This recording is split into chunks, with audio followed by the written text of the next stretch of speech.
반갑습니다. 김도사입니다. 과거에 저는 누구보다 힘든 환경에서 살았습니다. 기초생활 수급자 가정에서 제가 자랐고요.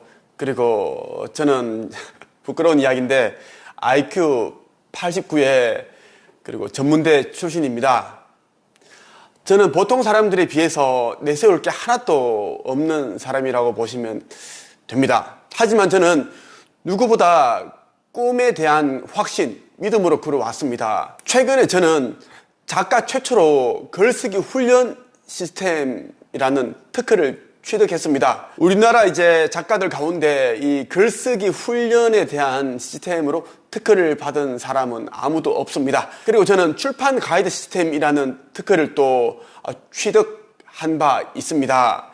작가 코치들 가운데 특허를 가지고 있는 사람은 저밖에 없는 것으로 저는 알고 있습니다. 제가 정말 치열하게 살았더니 과거에는 인정을 받지 못했지만 많은 사람들이 저를 알아봐주고 인정해주고 그리고 세상도 저를 인정해주기 시작하더라고요. 이번에 여러분들에게 드리고 싶은 이야기는 아주 특별합니다.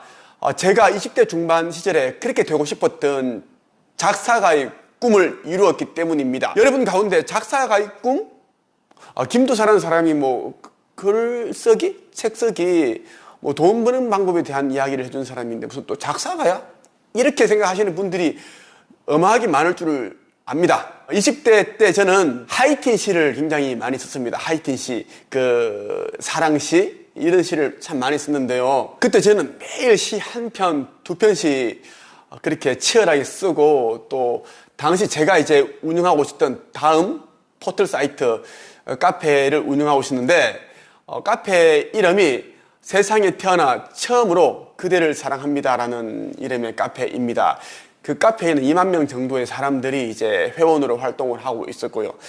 그날 제가 썼던 시를 매일 밤 8시 정도의 시를 올리면 난리가 났습니다. 특히 여자분들이 이제 제 시를 읽고 너무 이제 감미롭다, 너무 이제 울림이 있다, 아름답다, 막 그런 이제 댓글이 달리고 제 개인적으로 메일도 엄청 오고 그랬습니다. 자, 그 카페를 몇 년 동안 제가 이제 운영을 했어요. 당시는 제가 이제 시인으로 성공을 하고 싶었고 그렇게 했는데 시인으로 성공하는 게 쉽지가 않습니다. 일단은 이제 시집을 내야 되고 시집이 많이 팔려야 되는데 그 당시 제가 이제 시집을 한 2권 정도를 냈죠. 여러분들이 이제 잘 아시죠? 개그맨 김진수가 있습니다. 김진수의 아내가 이제 양재선이라는 작사가예요.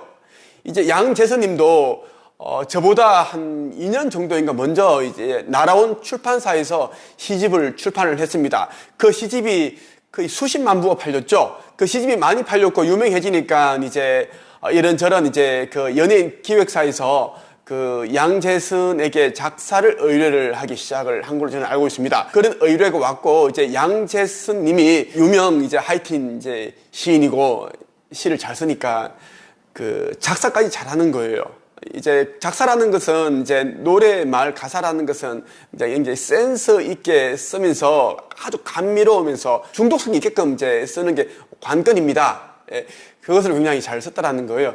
그래서 많은 이제 또 작사가로서 인기도 얻었고 해서 이제 지금은 여러분도 알다시피 이제 남편인 개그맨 김진수는 일을 하지 않아도 이제 아내로부터 많은 용돈을 생활비를 받아서 자기가 원하는 일을 하면서 살 수 있게 된 그런 이제 배경이 된 겁니다. 당시 저는 이제 김진수가 양재선과 결혼한다는 것을 이제 공식적으로 이제 알려져 있지 않았지만 저는 이제 내부적으로 알고 있었습니다. 네, 저는 그런 이제 정보 소식통이 있었기 때문에 김진수의 별명이 네모죠. 네모 김진수와 작사가 양재선이 결혼한다. 그쵸? 좀 깜짝 놀랐는데 듣고 보니까 이렇게 해서 만났고 이렇게 해서 결혼을 하고 정말 그래서 정말 부러웠어요. 그때 그런 기억이 납니다.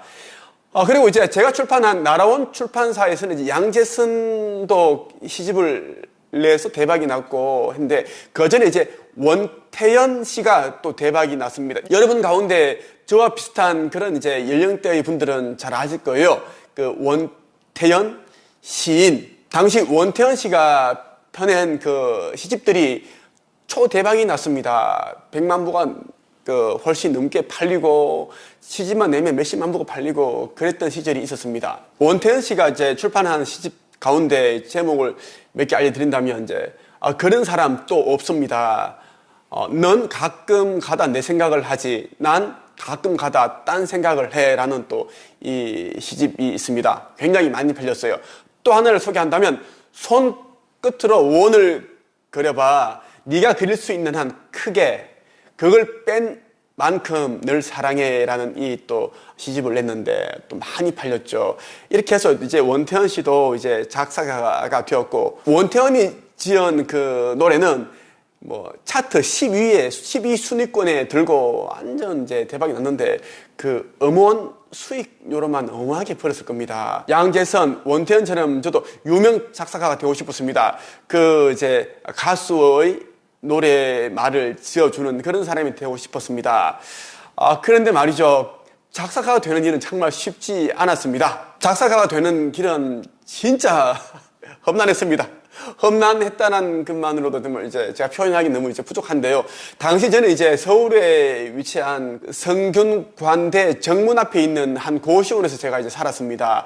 월세 28만원을 주면서 막노동도 하고 그렇게 해서 살았어요. 매일 라면 한두 개 정도 끓여 먹고 그렇게 이제 버티면서 살았는데 시도 쓰고 작사가가 되기 위한 또 노래말도 가사도 지어보고 그렇게 했습니다. 당시 제가 이제 포지션이라는 가수의 이제 I Love You라는 또 노래를 정말 좋아했습니다. 그 가사가 너무너무 아름다워요. 포지션의 그 감성적인 감미로운 그 목소리에다가 그런 정말 예쁜 가사가 더해지니까 너무 이제 제가 너무 그 말로 표현할 수 없는 그런 어떤 작사가가 되고 싶은 욕망의 충동지 되더라고요. 계속 제 가슴 속에서는 나도 작사가 돼야지. 그렇게 해서 유명한 그 가수들이 노래를 내가 직접 써줘야지. 뭐 그런 생각들을 정말 많이 했습니다. 제가 이제 쓴 그 가사들을 가수이자 유명 작곡가죠. 주영훈에게 제가 메일로 보냈습니다. 그리고 주영훈 외에 또 이제 여러 이제 작곡가 분들에게 제가 이제 메일로 보냈습니다. 제가 이제 쓴 가사입니다. 저는 이런 이제 심정으로 썼고 했는데 검토 좀 해주세요. 왜냐하면 이제 주영훈이라든지 다른 그런 작곡가의 눈에 띄어버리면 저는 바로 이제 작사가로 데뷔할 수 있으니까요. 작사가보다는 이제 작곡가가 위치가 더 높아요. 작곡가가 곡을 만들면 거기에 멜로디 소리를 듣고 이제 노래 가사를 쓰는 거예요. 그래서 작곡가의 위치가 더 높은데, 근데 이제 제 메일을 이제 수신 확인을 해보니까 이제 주영훈도 읽었고 다 읽었는데 아무런 말이 없는 거예요. 그냥 이제 읽고 씹는다라는 거, 그런 이제 느낌? 예, 그랬습니다. 물론 알죠. 주영훈 씨가 얼마나 바쁘고 유명한 분인지 압니다. 또 저 같은 사람들이 얼마나 많았겠습니까? 계속 저도 뭐 작곡가가 되고 싶어요. 뭐 작사가가 되고 싶어요. 많은 메일들이 오겠죠. 하지만 조금 이제 마음이 이제 그렇더라고요. 근데 이제 작곡가 한 분이 저한테 메일을 주셨어요. 예, 다음 메일을 통해서 주셨는데, 노래 가사는 예쁘고 잘 썼는데, 이런 부분이 이제 후렴구가 합니다. 그런 이제 자세한 내용을 주셔서 너무너무 감사했습니다. 자, 그게 좀 많은 또 이제 용기가 되고 힘이 되었는데, 하지만 사는 게 너무 이제 힘들고 하다 보니까 막노동을 하고 또 시를 쓰고 막 이제 모든 게 이제 상황이 저는 이제 그런 환경이 아니었고 제 목숨 하나도 이제 연명하기 힘든 그런 환경이었기 때문에 이제 작사가가 되는 것은 아무나 되는 게 아닌가 보다. 나에게는 가사를 쓸 능력이 부족하다. 이런 제가 또 판단을 하게 됩니다. 그때 제가 이제 작가가 되기 위한 노력에 집중을 하게 되죠. 그렇게 해서 지금까지 300권 정도의 책을 썼고요. 그 과정에서 저는 이제 그 어떤 사람도 오더라도 저는 딱 1, 2개월 만에 원고를 쓸 수 있는 그런 이제 실력을 가질 수 있는 그런 이제 코칭을 할 수 있게 되었습니다. 원고를 쓸 때 그 기획과 제목과 목차를 만들어내고 그리고 그 방법들을 제가 전수를 해주고 원고를 또 빠르게 어떻게 잘 쓸 수 있는지에 대한 것도 제가 또 다 알고 있습니다. 또 원고를 다 쓴 이후에 출판사와의 계약하는 그 과정도 제가 확실히 제가 이제 다 통달하게 되었어요. 그래서 제가 지금까지 이제 한 15년 동안 1200명 정도의 제자들을 제가 배출했는데 저를 만난 사람들은 단 몇 개월 만에 자기 이름으로 된 업체를 가지고 퍼스널 브랜딩하고 뭐 상담도 하고 코칭도 하고 교육도 하고 강연도 다니고 유튜브도 찍고 영상도 올리고 그런 일을 하고 있습니다. 저는 그거를 남기는 법칙을 저는 누구보다 믿고 있습니다. 내가 원하는 것을 명확하게 그 꿈을 설정하고 그것이 이루어졌다는 생각을 하고 말과 행동을 해나갈 때 어떠한 소망은 꿈은 당장 이루어질 것이고 어떤 꿈과 소망은 몇 달 뒤에 몇 년 후에 이루어진다는 걸 저는 누구보다 잘 알고 있습니다. 제가 이번에 작사가의 꿈을 이루었는데요. 20대 중반에 쓴 시 제목이 그대 제가 사랑해도 되나요? 라는 제목의 하이틴 시인데요. 피아니스트이자 작곡가 박종훈 님이 감성적인 멜로디의 곡을 쓰셨고요.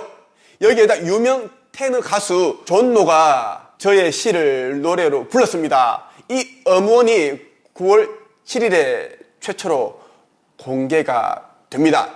이렇게 해서 저희 작사가의 꿈이 이루어진 겁니다. 제가 여러분들에게 드리고 싶은 이야기는 뭐냐면 여러분들이 그 꿈을 가지게 된 것은 여러분들이 내면에 그 꿈을 이룰 수 있는 능력이 내재되어 있기 때문입니다. 그 능력을 가지고 있기 때문에 여러분들이 그것을 소망을 하고 욕망을 하고 하는 겁니다. 다만 여러분들이 그 꿈을 이루고 싶다, 꼭 가지고 싶다, 이런 욕망을 짧게 찰나처럼 짧게 가지고 잊어버리기보다는 정말 저처럼 굳건한 믿음으로 내 꿈이 이루어지고 있다는 생각으로 쭉쭉쭉 그렇게 걸어가신다면 여러분들이 정말 예상치 못했던 그런 순간에 여러분들이 원했던 것들이 눈앞에 성취되어 있는 그러한 결과를 보게 될 겁니다. 저는 이렇게 해서 제가 가지고 있는 모든 것들을 제가 이루었습니다. 여러분들도 그렇게 할 수 있습니다. 오늘은 여러분에게 제가 20대 중반 때 가졌던 그 작사가의 꿈이 지금 이루어졌는데 그 과정에 대해서 좀 세세하게 말씀을 드리고 싶었습니다. 힘든 가운데 있는 분들이 참 많으세요.